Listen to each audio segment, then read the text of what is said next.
getting run down. Oh, never mind. We got it.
Welcome into One-on-One on OSU Student Radio KXUI Sunlink Channel 112. It is our OSU show here on Wednesday, October 10th, and we are excited to have OSU insider Robert Allen. I'm Reed Spencer. I'm glad you're excited. Yeah, that's good. Okay. Joined by my co-host Logan Mosier. It was not such an exciting week, but we're excited here. OSU fell to Iowa State 48-42. Bit of a somber time here in Stillwater. You know, if I can add this. Go right ahead. Okay. Yeah. If you tuned in and you lived in Bangor, Maine, or you lived in Sacramento, California, or you lived in Halliburton, Tennessee, and you didn't really have a favorite in the game between Oklahoma State and Iowa State, and you just watched the football game, you saw a good show. Yeah. Now, if you're an Oklahoma State fan, there's a lot of angst, and a lot of frustration because I think a lot of people at this point thought their Cowboys would be 6-0, and so 4-2 is a long way from that. Yeah, it is. It seems like it could be a very long football season, but there's a lot of people out there, and you're in the radio business. You know that they're out there. The firing guys. It's halfway through 2 weeks October, and they want people gone. They want to reset the whole button. We're not even gonna go down that lane because they don't deserve to even to get a substance. It's ridiculous in my opinion. You know what though? There's a little bit of validity to what they're saying because you got beat last Saturday by a coach that reset his offensive button totally. And so you see that and you think, that could be us, We got Spencer Sanders over there on the bench. And I'll be the first one to tell you, I think the Spencer Sanders era is going to be a whole lot of fun talking about a really talented young man that and I think the future will be great with him. But at the same time, you look at what's going on right now, and here's the crazy part of this, guys. And I mean, if you've got an answer for me, I'd love to know it. I'm kind of a little bit like Mike Gundy is on Mondays at his news conference when he says, he was asked about the home losing streak, the 5 of 7 Big 12 games. And he said, and I don't know. I wish somebody would give me an answer instead of a question because I'd put it to good use. But on the offensive side of the ball, and I know we're going to get into this more, and I don't want to jump the gun on some of the stuff and that we're going to get into during the full show, but this team is averaging 44 points a game offensively, 523 yards of offense a game. They're leading the Big 12 in rushing. Justice Hill is about a skush from passing Puka Williams at Kansas as the leading rusher in the Big 12. Taylor Cornelius is in the top 3 in most of the quarterback, various quarterback stats. And yet the offensive line is, to the naked eye, to anybody, they're not blocking very good. Yeah. Justice Hill's having to skip around with 3 or 4 defenders in the backfield. And you know what? 7 sacks and 16 tackles for losses don't lie. Mm-hmm. Yeah. Those aren't the typical numbers for a team that's scoring 44 points a game and average 523 yards of offense. So I'm honestly, I've racked my brain. How is this happening? Yeah, and offensive line's a real head scratcher because a lot of these guys are upperclassmen, redshirt seniors and the like. Gundy said they've kind of had to play musical chairs early. Then they kind of found their rhythm. Then they lost a guy and they had to go back to the musical chairs. Is that going to continue this week for West Virginia? Are they going to continue to cycle guys around? I think there's a good chance you get Arlington Hambright back, and that's the guy that Mike Gundy mentioned on Monday in the news conference. He started the season at left tackle. Tevin Jenkins has had to jump over there, and then Shane Richards, the Canadian that's a fifth-year senior, has been at right tackle. But so yeah, you might stop that a little bit, but I don't know that if I'm going to use that as an excuse. You still have 5 guys, and all 5 of them are, like you said, upperclassmen. There's not a sophomore or a junior on this. I guess maybe Tevin Jenkins is a redshirt sophomore, but that's still a third-year sophomore. Yeah. So, I'm along the lines of no excuses, but I'm still trying to figure out how the offense has done what it's done with, with a not makeshift, but an offensive line that, by all accounts, and again, I say by the naked eye, if you're in the stands at Boone Pickens Stadium or you're watching one of the games on television and you watch it, I think you sit there and go, my offensive line is struggling. So, here's kind of where I'm going with it. If the offensive line will just quit struggling, whoa. Yeah. Yeah. It could be a juggernaut. Now, that doesn't cover up anything on the defense, and I think we'll probably get into some of that too before we're out of here. But, I just kind of sent it toward that direction because to me that's the biggest enigma with this team is, boy, the offense is fabulous, but the offensive line's not very good. So if it came together all of a sudden, you might have a chance of having a team that people couldn't catch. So is that the frustrating thing for fans, do you think, is they're looking at this and you're going, it is a down year by all accounts for what OSU's done in the last decade or so. You look at the 2014 year, but now it's a senior quarterback that's going to be here at 1 year, and his replacement might be here 1 year. You look at those letters next to their names in the book, and it's JR and SR on the offensive line. They're not building anything. You have an experienced offensive line that's not very good and a senior quarterback. So for a rebuilding year, is that frustrating to look at and say, well, what's going on here? If this is what the seniors, this is what's supposed to be good, and it's not been great so far. For the most part, though, you will have, Johnny Wilson at center has another year. Marcus Keys has another year at guard. Tevin Jenkins, who's played all over the place, bouncing back and forth, has another year. Hambright has another year.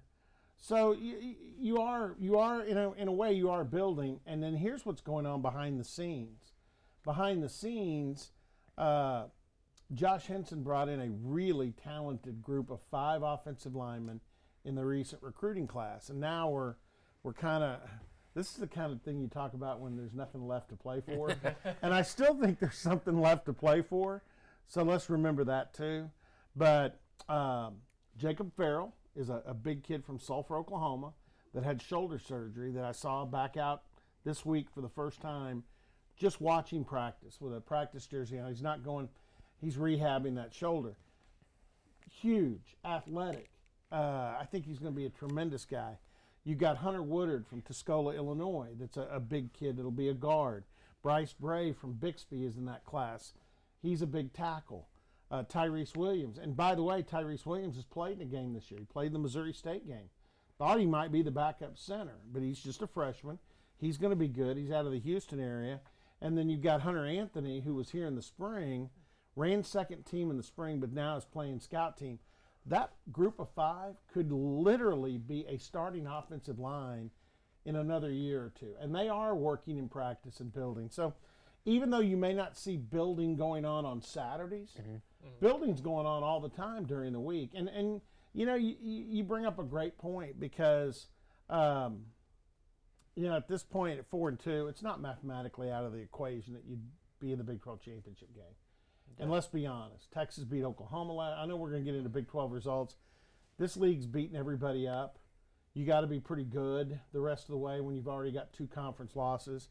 But I think at the end of the day, you're still playing for some honors this season. I'll tell you, I don't know how much it means to fans, and I'd love to know how much it means to you guys, but this team has 12 straight bowl trips.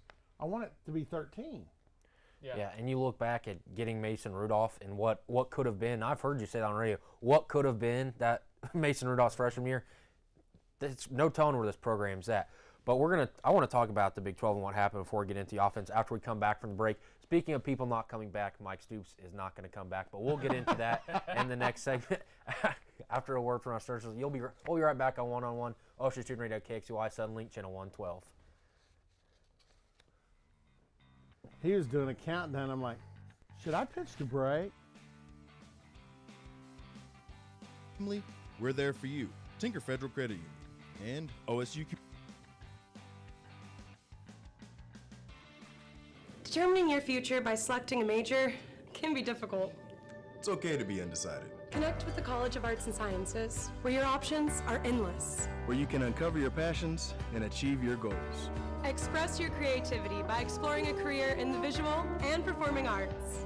Investigate new discoveries to make the world a better place with a career in science. Advance knowledge, communicate progress, and contribute to a healthier planet with a career rooted in the social sciences. Discover your career by looking at the world from different perspectives through the humanities. Realize a better tomorrow through problem solving and mining data that can change lives. CAS prepares you to succeed through internships, study abroad, student-guided research projects, and service activities. With 109 majors, 52 minors, and 24 departments, the only thing missing is you. College of Arts and Sciences. Connect. Achieve. Succeed. When you have a team of physicians and nurses that really truly care about their patients, that translates into patient care. It's a small practice, it's a small town. Everybody really takes that time to put the patient first. Everybody cares what's happening to me and that I'm making progress and I'm gaining my freedom back and my mobility back. This patient is saying thank you.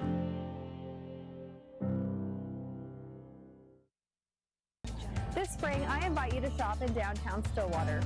Downtown Stillwater is home to locally owned shops, boutiques, eateries, and dependable professionals that you can trust.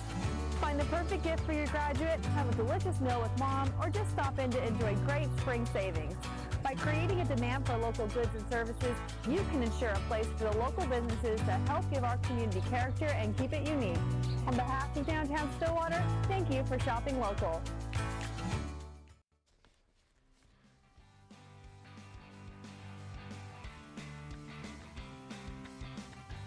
Welcome Welcome back to One on One on Ocean Student Radio KXUI, Sunlink Channel 112.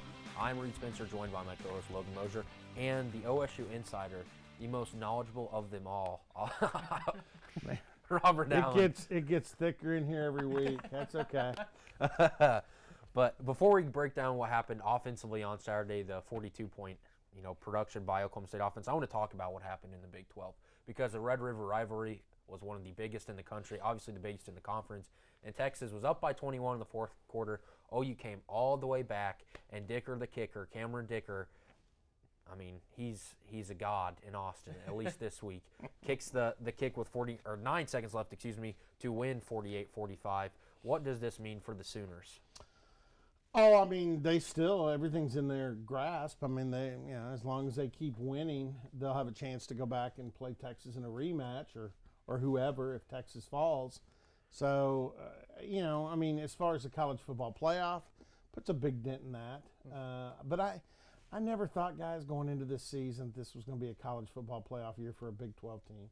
I just think there's going to be too much damage done during the regular season. Everybody's resume is going to take some hits, and that includes, Texas and Oklahoma. It includes West Virginia, who's unbeaten. I mean, you look at, and I don't mean to get off the topic of the Red River rivalry, but West Virginia played Kansas at home last week, and it was, what was it, 38-22, something like that. Will Greer threw 3 interceptions in the red zone. And fumbled once. Yeah. I mean, he had 4 turnovers. Just Will Greer, the Heisman candidate alone, had 4 turnovers. And Kansas played pretty good. They moved the ball, and they were competitive in that game. In fact, you could easily say they were more competitive against unbeaten West Virginia on the road than they were against Oklahoma State on their home stadium for homecoming the week before. I always thought Kansas celebrated homecoming during basketball season. Thought Bill Self had license on that event, but anyway, I'm sorry, I'm kidding. But I think it was. I think that's a good example. I mean, okay, there's 3 of us here. Raise your hand if you think West Virginia is going unbeaten. Raise your hand if you think Texas will go unbeaten the rest of the way. Okay, raise your hand if you think OU will only have that 1 loss. Really? Okay. Well, here's my logic behind that. I don't think that the top 3 teams are obviously West Virginia, Texas, and OU. OU stumbled with Army, but that's because Army's run game, I mean, they kept Kyler Murray off the field, and that's what you have to do. I don't think there's another team in the Big 12 that can do that other than West Virginia, and it comes down to that final game, and there's no chance Dana Holgorsen and the West Virginia Mountaineers, they have never proven anything to me. When it did matter, at one point in that program, they lost to Pitt at home. So they have never proven in a big moment to me, and as much as I dislike the Sooners, and as much as I will be cheering for the Mountaineers in that game, if I'm a betting man, I'm taking the Sooners all day because they have proven it to me my entire life that they can win those games. West Virginia, not so much. Yeah, and I'm not necessarily saying it's that game, guys. I just think that, to get on a topic that you obviously were energized by going into the commercial break. He gone. Do you really think that Mike Stoops is the only reason that OU has struggled defensively? No. In fact, there are some guys in that locker room that are crying on the defensive side of the football because they had Mike Stoops fooled. Hey, coach is starting me. He likes me. And I mean, even though I'm not really that good and I'm not trying that hard, he played me. Now, whoever takes over now may not agree with him. I mean, they've got, their defensive line is not great. Their secondary, a little bit like Oklahoma State. They gave up a bunch of passing yards to a Baylor team that I don't think anybody is going to misconstrue for, being a hot shot, passing offense. So they're young in the secondary, which is a problem Oklahoma State's got with those young safeties. So, and it's a problem, but it's also a good thing because they're going to get better. But and it's the same for Oklahoma. They'll get better down there. But their problems are not all of a sudden fixed for the rest of this season because Mike Stoops isn't around anymore. Right, and you're in the middle of Big 12 play, and you replace him with a guy, Ruffin McNeil, who was a defensive line coach at Virginia, hasn't called defensive plays in 9 years. I just don't see it getting better. Yeah, and I've got my questions about that. I mean, golly, I don't want to get termed an OU insider, but I know people down there. I would That'll be never, next week. ever say that about I you, know Robert. people down there that know, and hey, I like Ruffin McNeil. I think he's a good guy, good coach. I think he cares about young kids, which is important. But also understand he's got some health issues, that he hadn't always been out there at practice. In fact, he's missed, series of practices and even been hospitalized. And while I'm not trying to raise weaknesses with Ruffin McNeil over fighting health. I mean, a lot of people fight health issues, but that's going to be hard. I think the guy that's going to end up, Ruffin McNeil may have the title, but I think the guy they just moved up from an analyst to their outside linebacker coach, Bob Diaco, who did call defenses at Nebraska and where else was Diaco? Maybe Iowa, and then he was the head coach at UConn before he got let go. I mean, I think he's probably in a better position to be the defensive play caller. So we'll see what happens with all that. OU isn't on the schedule for Oklahoma State for a while. The Cowboys need to worry this week about Kansas State. But yeah, I do understand the frivolity in talking about Mike Stoops being fired, because More Gundy's I'm on gonna the miss. staff. I'm gonna miss the creative way he wears his visor. Have you seen that? I'm just Where he gonna wears miss. it upside down and to the side. I just like.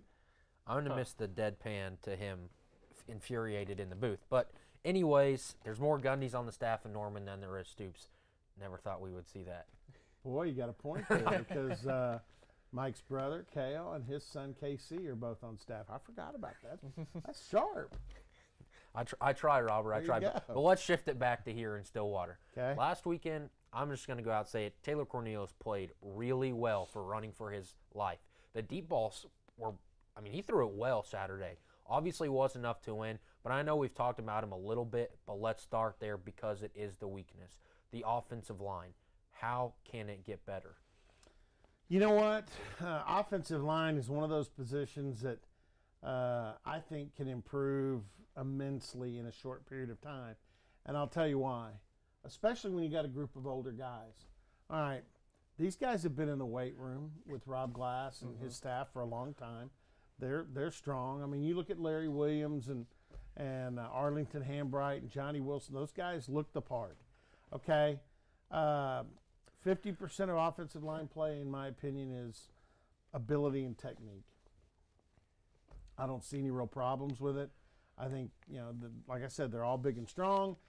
And I think for the most part, they know what they're doing technique-wise. The other 50% is desire and guts, want to and guts. And golly, the worst thing I think you can say to a college football player is, man, you don't look like you want to. You don't look like you're trying hard. I'd like to think that's not the problem, but that is something that can be corrected literally overnight. I mean, a guy decides, you know what, I'm not going to get beat. And here's the other thing fans need to understand. When you stand up there or you sit up there in the stands and you criticize an offensive lineman, just understand what his world is about. He's in a fist fight every play. I mean, somebody hits an offensive lineman literally every play, in the gut, in the shoulder. Sometimes if they can get a hand up under, they get a chin or something. I mean, it's a very physical life down there. So that want to, you literally have to, every play, I'm going to sacrifice my body in some way so Taylor Cornelius can stay upright, or so Justice Hill can have a hole to run through. You got to rationalize it's that damn important, and then put that to work on Saturday. Yeah, gave up 7 sacks, 5 quarterback hurries, and 16 tackles for loss. So you would like to see him get better. Yeah, here's another thing, too. And I'm in the midst of writing. In fact, I was working on this story before I came over to tape the show. Taylor Cornelius. Would you guys say he's a friendly guy? Yeah. Yes. Would you guys say he's accountable? Yes. Yeah. Could you ever picture him throwing any of his teammates under the bus? No. Not with the post game that he gives. No, he takes the blame for. I mean, he's taking the blame for world hunger, and believe me, I don't think it's his fault. As we see some of the highlights here, but I'm doing a story on, is he that way behind the scenes in the meeting room, in the locker room? Because I can tell you this for a fact, Mason Rudolph, seemed like a good guy, always supporting his teammates and everything. I can tell you behind closed doors, if Mason didn't think you were doing your job, he got in your grill. He'd call you out. Yeah. And he wouldn't call you out publicly, but he would call you out in front of your teammates, in front of the team. And sometimes that rubs people the wrong way. You know what? If I'm an offensive lineman and I realize Taylor's taking Taylor took the blame for those sacks. He just, those guys are playing great, and I should have gotten rid of the ball quicker. Really? You got to be kidding me. You know, if I'm Taylor behind closed doors, I'm in those guys' grill, and I'm saying, look, I'm not going to throw you under the bus. I'm not going to go tell the media that you missed your block, you know, and your guy, you know, knocked the crap out of me to where I didn't know which day it was. But I'm telling you right now, you better get that fixed. Yeah. You know, I mean, so does that happen? I don't know, because Taylor told me when I have to. And then one of the offensive linemen, Larry Williams, in fact, said, oh, he's the same all the time. Man, he loves everybody, and he's always, you know. So, you know, I don't know. At this point, if I'm Taylor, I may want those offensive linemen just a little bit ticked at me. Yeah. Yeah. I mean, because you got to change the pattern somehow. Yeah, for sure. And one thing that because right now the pattern he's on his butt. Yeah. Or back. Yeah. One of the things that did change though, Tylan Wallace didn't get all the catches. Cornelius did a good job of spreading it around. Can you kind of talk about that and like what the receivers thought about that? Yeah, I think he's done that the last 2 weeks. And did it take Jalen McCleskey leaving? Because I don't think that was the real issue with Jalen, but it may have woke Taylor up a little bit because, you know, Tylan was getting a high percentage of the targets. Now, I would say this: Tylan's the best ball skills guy you got. So if I'm a quarterback and all things are equal, I'm probably throwing it to Tylan. Yeah. Because he comes down with more of them. But no, I think it's good. I think it's good Tyron's involved. And you know what? Watch Dylan Stoner, because I think as Dylan gets completely healthy, along with Landon Wolf, now you've got a foursome that's pretty good there. Well, we're going to talk about that. Obviously, the defense coming up is they scored 42 points, but it wasn't good enough as Brock Purdy had a day here in Stillwater. But we're going to get into the defensive struggles on Saturday. We'll be right back on One-on-One OSU Student Radio.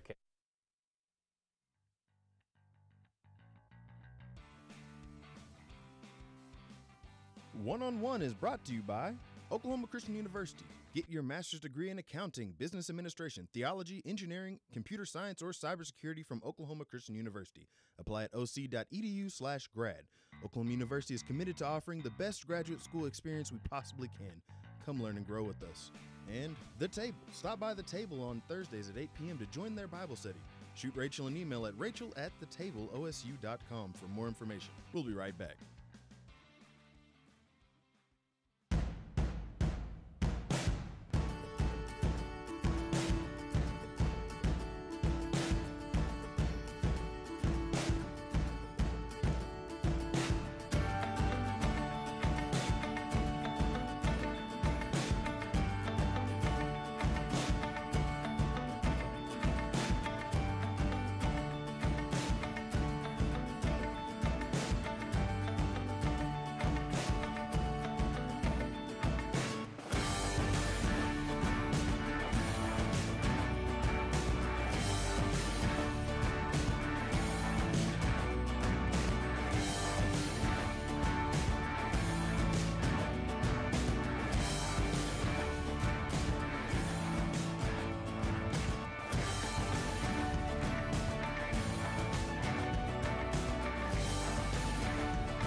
In my mind, I was never going to walk right again.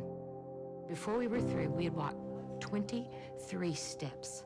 And that was my first steps of freedom. This patient is saying thank you.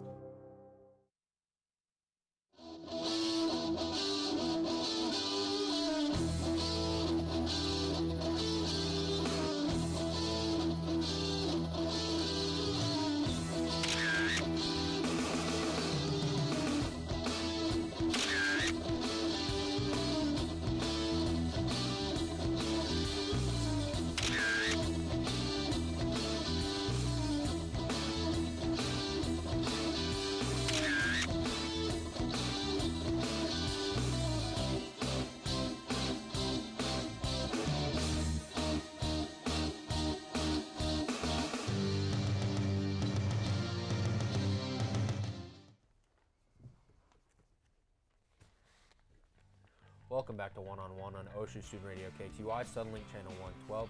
We are joined by OSU insider Robert Allen, and we are going to break down the defensive performance on Saturday before we finally move on to Kansas State. I don't know where I want to start with this defense, but I will start here as you just were talking about. Matt Campbell threw Zeb Noland out there for the first drive.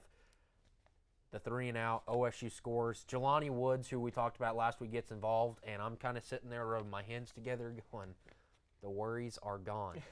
And out trots the freshman Brock Purdy, and the worries consumed me, and they did not stop for 3.5 quarters. They're still going on. I can look at you right now. You look worried right now. It hurts. I'm having flashbacks. I asked you to do me a favor last night, and I worried about whether to ask you because is he right yet? I mean, is he you know? I have not been right for a long time. But Brock Purdy, 18 of 23, 318 yards, 4 touchdowns, and did throw that 1 interception. But other than that, for a freshman coming in, he looks pretty good. Just like Alan Bowman when he left, you're like, listen, I don't like Iowa State, and I like Texas Tech, or dislike Texas Tech a little bit more than Iowa State. But you look at it and you think they're in really good hands because that kid, as a freshman, played really well, and they've got 3 good years ahead of them. So yeah, it's a worry. Yeah, and Tech broke out Jet Duffy against West Virginia, and he almost led him back 2 weeks ago in that West Virginia game when Alan Bowman got hurt. So, yeah, that's interesting, but. As you look at the defense, I'm going to tell you the comment that really got me afterwards, and I don't know how many people really paid attention to it, but you should, is Jim Knowles, who, again, a little bit like Taylor Cornelius. Jim Knowles is taking the blame for everything. And you know what? As defensive coordinator, 465 yards, 325 passing yards to a guy who had never attempted a pass in a Division I game. That's not good. That's not Purdy. But I like that. Yeah, Ouch. yeah, that is bad. I'm sorry. But Jim Knowles said afterwards, he goes, same thing you said going into the break. He said, we scored 42 points. When you score 42 points, when your offense scores 42 points, I don't care if you're playing the Green Bay Packers, you should win the game. And he's right. So there were a lot of things to look at. I think the biggest one to me, and maybe it's because it's the biggest chunk plays, so you notice it more, the cornerback technique. And I understand that's a age-old football problem for cornerbacks. How long do you guard the receiver before you turn and play the ball? Mm-hmm. And Mike Gundy said this on Monday, and I believe him. I think it's right. You've got to have a clock in your head. You know which athletes in the world have the best clock in their head as far as timing? It's just a quiz. In all of sports? All of sports. I'm convinced of it. Catchers in baseball? Jockeys in horse racing. Yeah. Because they know they can only push their horse. Most of the time they're racing 3/4 of a mile to 1.5 miles. And that horse really can only go top speed about 1/4 of a mile. So they got to figure out in their head at what time in the clock to turn that on. Corners have the clock where it's, okay, I'm guarding receiver. When do I turn for the ball? When do I turn? You got to have an idea. Now, there was one play late in the first half. Iowa State scored a touchdown. And it was a 26, 28-yard touchdown pass. Rodarius Williams has the receiver pinned almost in the corner of the end zone. I mean, there's only a couple of yards for that receiver to work with. He's got a small area, and Williams is still guarding the receiver. At that point, he can't lose you. He's going to be right. He's going to be turn and look for the ball, and the ball went right past Williams. The receiver caught it for a touchdown. That's technique, and that's skill, and that's something they got to work on more because it's obviously not there. Second half, Rodarius did a much better job. He's going down with the receiver, turns, boom, interception. You just got to get better at it. And people, obviously, I never played corner, okay? But people that do tell me you have to have the confidence because when you turn, that receiver no longer has your attention, and if he goes into a dead run, you're going to lose him, whatever. But you've got to have the confidence to make the play. And you know what? I've never seen an athlete that can make a play when he couldn't see the ball. I mean, you got to be just lucky as a squirrel, blind squirrel, to catch a ball when you're not even looking for it. So there was a play, and it was on A.J. Green where he wasn't even beat, but Brock Purdy put the ball like A.J. Green's head and shoulder. He put it right there, the only place he could have. Oh, it was beautiful. And at that point, you're like, that's not even A.J. Green's fault. Like, he should have been turned, but like. You're right, and I remember the play. It was down the middle of the field. Yeah. Purdy put it in a window that literally the window was no bigger than the ball itself. Yeah. That's just perfection.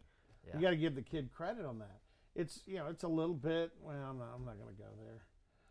The window that Cornelius put the ball, but the flashbacks, Robert. I can't take it. The flashbacks. Hey, me too, man. If they have a medicine for that, I need to take it. But not to go too much back on Cornelius, but we were talking about with that Tylan Wallace. He put that there, and the one where Landon Wolf. Landon Wolf stretched out, but those deep balls have drastically improved, even from Kansas, where they completed 4 touchdowns over the top. He was hitting them on Saturday, and it just wasn't enough. But I was impressed with how well Cornelius played on Saturday. No, and we hit on that, and I'm going to shift this back over to defense. I kind of was the one that shifted us back to offense. But here's another thing, too.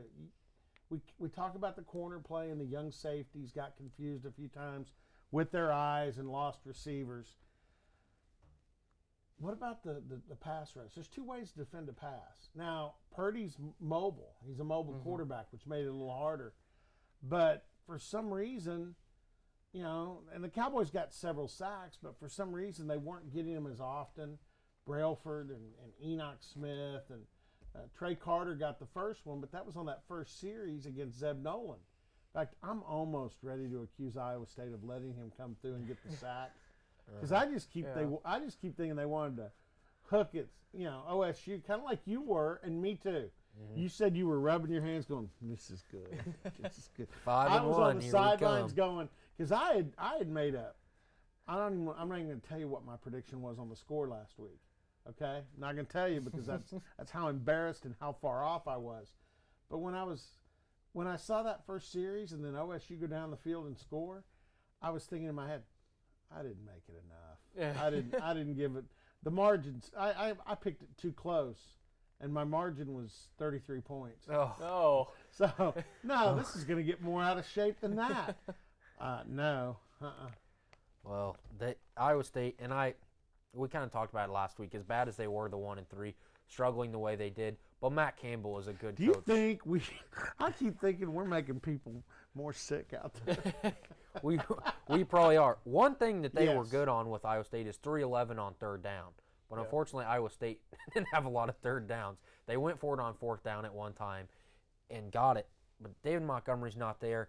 And I don't know if you can fully blame it on the defense. When Brock Purdy comes in like that, there was no tape on Brock Purdy. I mean, they knew what he was capable of, but, I mean, it was a gotcha moment for Iowa State, and it happened. It is what it is. You see 40. I got a story about 47 there that's blocking there on the – I tell you what, he's a strong young man. Anyway, there he is again, 40. I'm going to see 47, and I'll tell you why later. It may be on the air, maybe off. But, no, going back, you've got to give a lot of credit to Iowa State. That was a bold plan. They got out of their comfort zone and realizing that, and even Zeb Nolan was beat up. They admitted he was kind of beat up. Kempt wasn't ready to come back, their original starting quarterback, and they didn't have David Montgomery. So, okay, how can we compete? Well, let's bring this kid in, let him run a little bit. He's got a decent arm. Let's just throw out something completely different and see if we catch him off guard. Now, that's great for the first half. But you at some point in the game, you've got to adjust. These are not plays Oklahoma State had not seen all season. They saw some of this stuff against Kansas. They saw a good chunk of it against Missouri State. Some of it, the quick screens, the quick passes, they saw against Texas Tech. So at some point, you got to say, okay, we've seen this. Let's defend it. And for for the most part, Iowa State was able to do what they needed to do the entire afternoon. Yeah, and something I want to ask you guys, and I ask you both every week, what's your grade for the special teams? Because it was not good on Saturday. A big fat F. Zach Seiner made the smart play in the end zone. Mm-hmm. He will. That was a smart thing. But to get hit in the face mask with a punt in the end zone and then to lightly jog over to kick it off, that was a Brock. They were going to do that. Brock Purdy was going to do that. Everyone, at least Iowa State, you kind of saw that coming. But for me, as soon as that bounces off Zach Seiner's face mask, you kind of go, uh-oh. Not this again. And that, for weeks, that is the most frustrating thing for me. And if you listen to me on radio at night, I go 2 hours constant about this, is the offensive line and the special teams. It's just been bad. Yeah. And you sit here and you think, well, if I know it, if I can sit here and do a show, Reed Spencer, a junior in college, can tell you this is bad, then Mike Gundy definitely knows it's bad. Henson knows it's bad. There was a special teams coach, which there's not. There's not right now. No, there is. Oh, there I mean, it's not a full-time. I'm talking if they had a full-time, like most elite programs would. Just saying that. It's bad, and it doesn't seem to get better. They've got some good weeks when Gundy comes out, well, I coach special teams that week. It's just frustrating to me that it doesn't get any better. There's some good weeks better than others, but they've never had a great output this season to me. Yeah, boy, there's some areas they are better this year. One of them is kickoffs, and I get mad about kicks out of bounds. I don't like 35, but the 35 is the starting point for the opposing offense. But I will say this, for the most part, they've done a good job on the kickoffs, and it's probably 90% touchbacks. The other thing is, and I don't know when it'll be, it could be this week, because K-State does not kick it into the end zone. Their kickoff specialist doesn't have that strong a leg.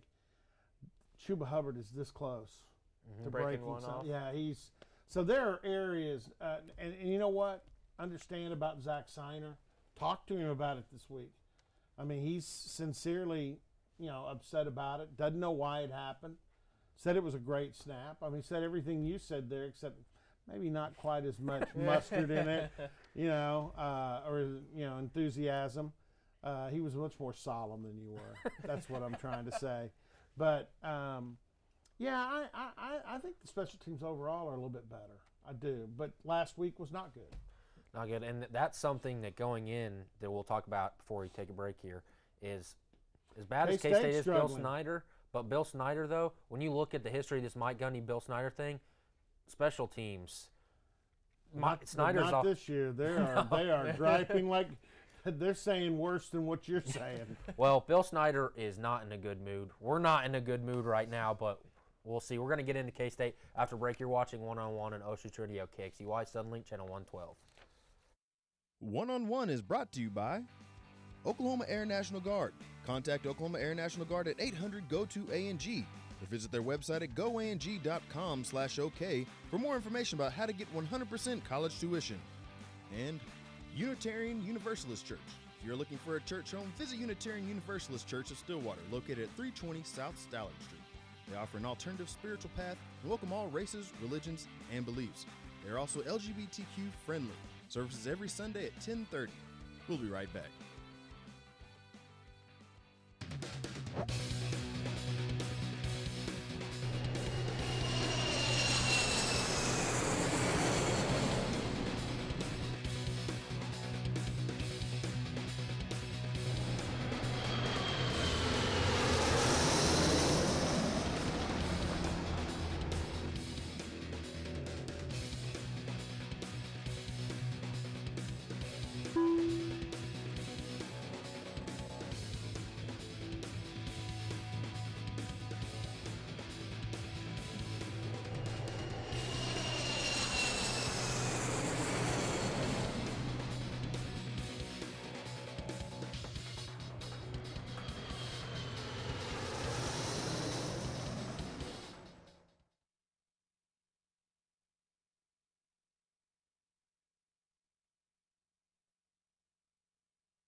sitting here Wednesday.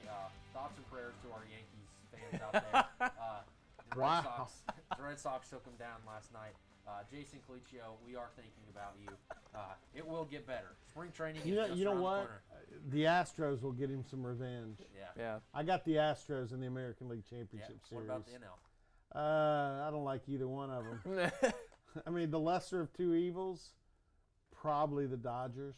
Because right now, being a Cubs fan, I really hate the Milwaukee Brewers. I'm a Royals guy, and they've got all my old players. They do have all your old players. And I'm not about it. And they beat my Rockies, so might as well root for them. And, I don't know. And I was for your Rockies after they eliminated my Cubs. Because, Matt Holliday and Scott Jones, here in town, his son is the head of their video operation. They let me down. Yeah. And Brewers. A short October, but purple. We're going up to Manhattan. I can't stand Bernie Brewer. Okay, go ahead.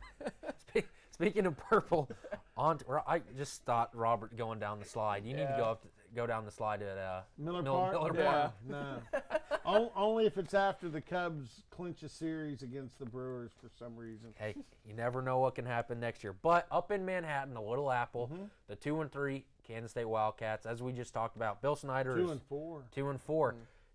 And honestly, they could very easily be 1-5 if you look at that first game of the season that they played. They needed a punt return to win that game over South Dakota. Yeah, they could be 1-5 easily. But the 2-4 Kansas State Wildcats, Bill Snyder's not in a good mood. Things are not going so well in Manhattan. How does Oklahoma State go up there with the things that have happened with this program? And just, as you said, it's a make-or-break game. It's a huge game for these programs. Both of them are going into a bye week next week.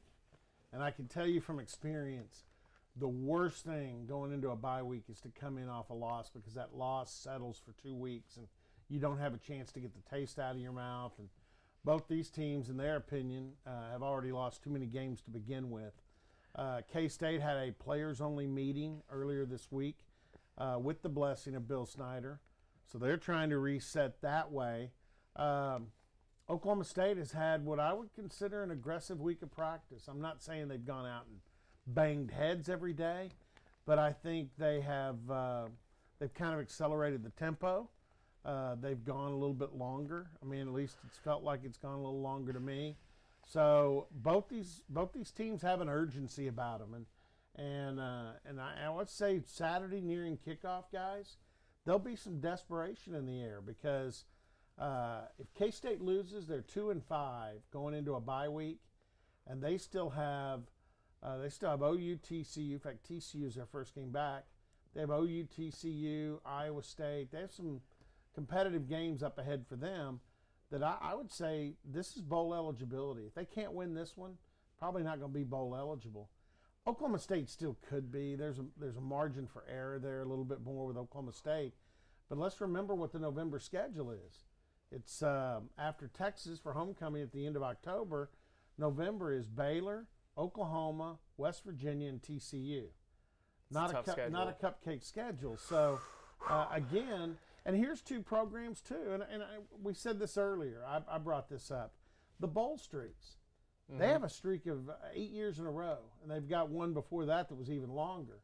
Oklahoma State's at 12. And I know it's silly. It really is silly on my part. But I want that bowl streak to last forever and ever. I want it to go as long as possible. And I understand 6-6 gets you a bowl game, so it's not as great an accomplishment maybe as it used to be. But it still is a mark of consistency in your program. And you don't want to go into an off season ending against TCU. No, you don't want to leave Fort Worth with nothing else to look forward to other than spring ball. And I'll go back to one of your first early points, Reed, and that was development. Mm-hmm. Let me tell you what those 15 bowl practices do. They don't just get you ready for an opponent in a bowl game. You spend a lot of time in those practices with your young players, your redshirting players, guys who've been on your scout team all year that next year are going to be competing for places on the depth chart, and you work with them a lot. It's almost like, and I know everybody has said this before, it's like having a second spring practice. And so, those 15 practices are huge to develop your program. So, there's a lot at stake on Saturday, not to mention pride. I mean, you tell me those people up there with their program used to be college football's losingest, and they've made it into something they can all really be proud of. They've called it Miracle in Manhattan once, Miracle in Manhattan twice. They don't want to go back to being pedestrian.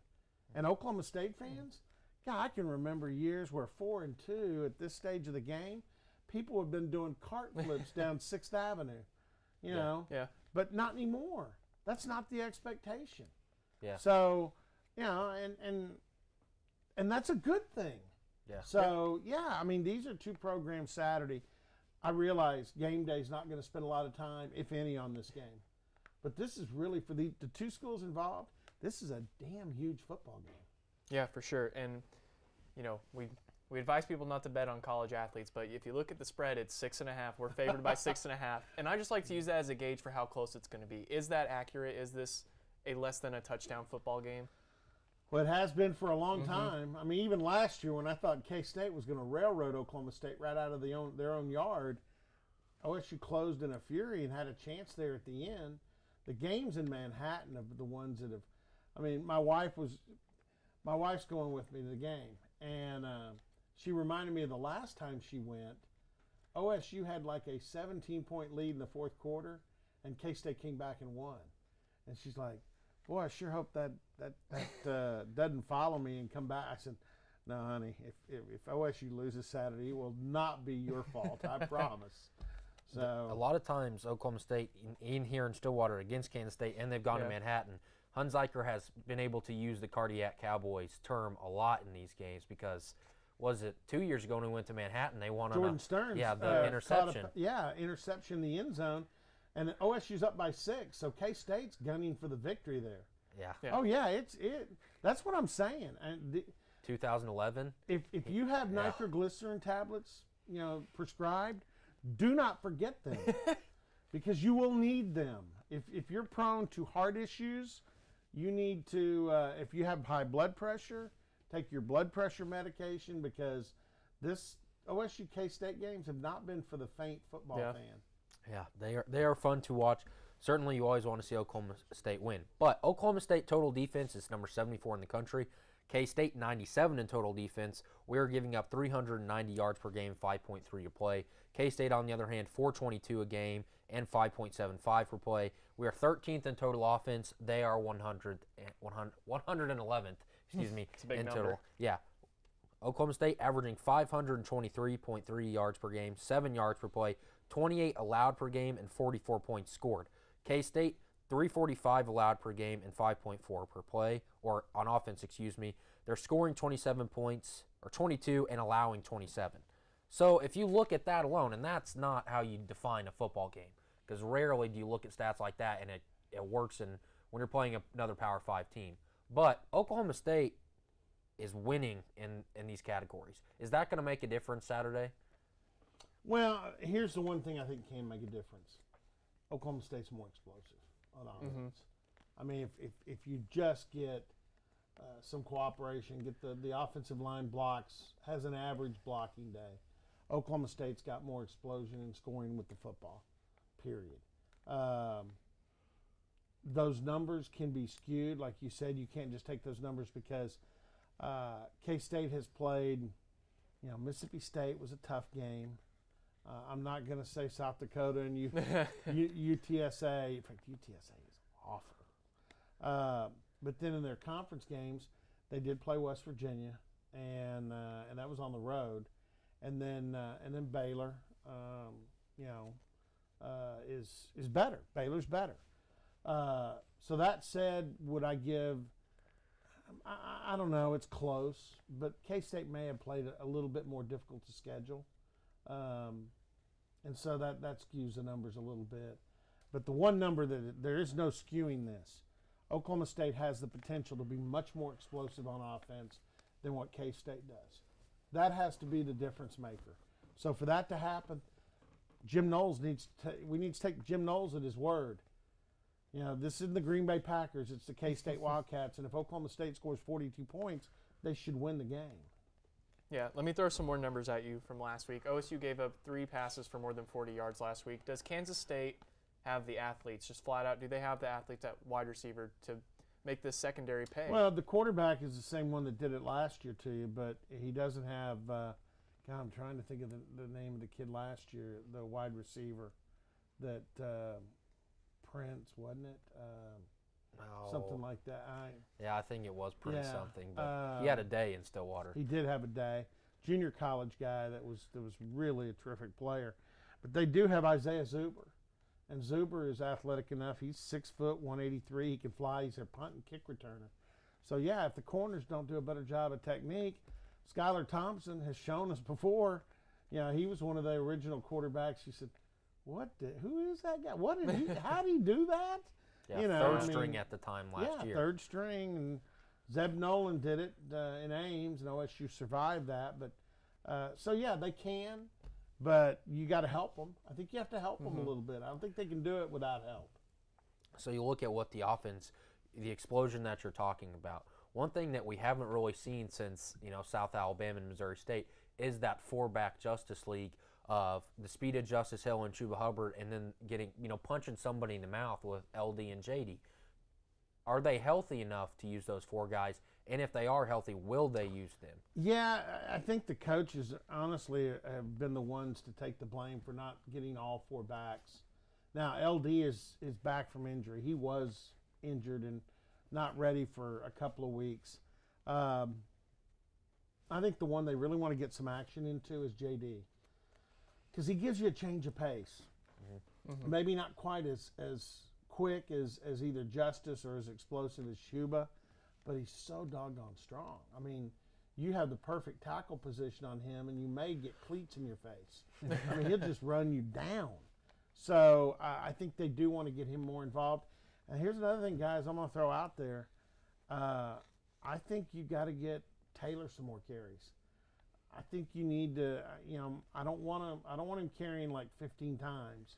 Yeah. But I think you need to get him 6 to 8 good carries, and I'm not talking about scramble out because the pass rush and the pocket collapses. I'm talking about 6 to 8 zone reads, 6 to 8 quarterback draws, 6 to 8 quarterback powers, actual designed runs. Is that offense better Saturday?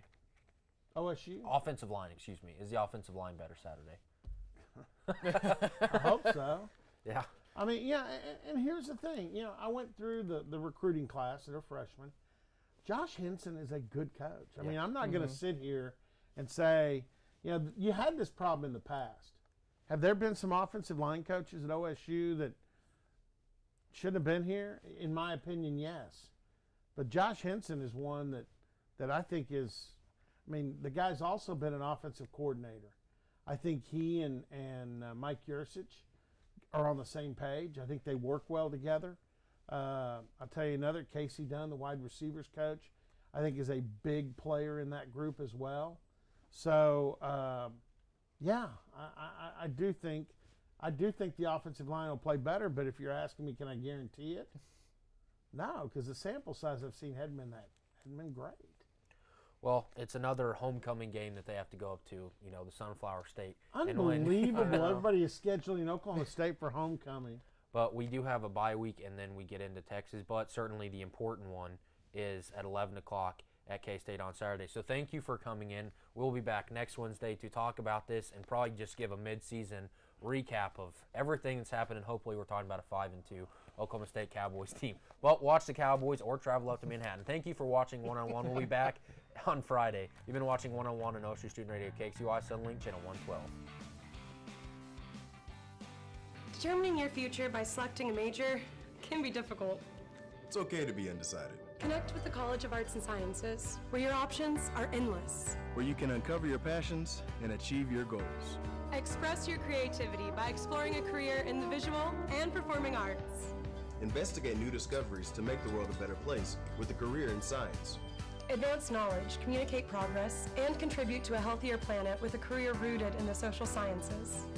Discover your career by looking at the world from different perspectives through the humanities. Realize a better tomorrow through problem solving and mining data that can change lives. Cash prepares you to succeed through internships, study abroad, student-guided research projects, and service activities. With 109 majors, 52 minors, and 24 departments, the only thing missing is you. College of Arts and Sciences. Connect. Achieve. Succeed. When you have a team of physicians and nurses that really truly care about their patients, that translates into patient care. It's a small practice, it's a small town. Everybody really takes that time to put the patient first. Everybody cares what's happening to me and that I'm making progress and I'm gaining my freedom back and my mobility back. This patient is saying thank you.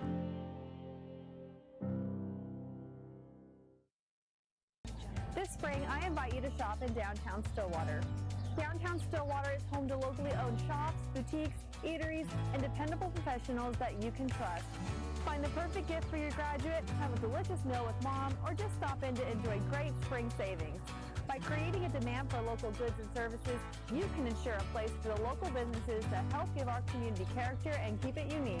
On behalf of downtown Stillwater, thank you for shopping local.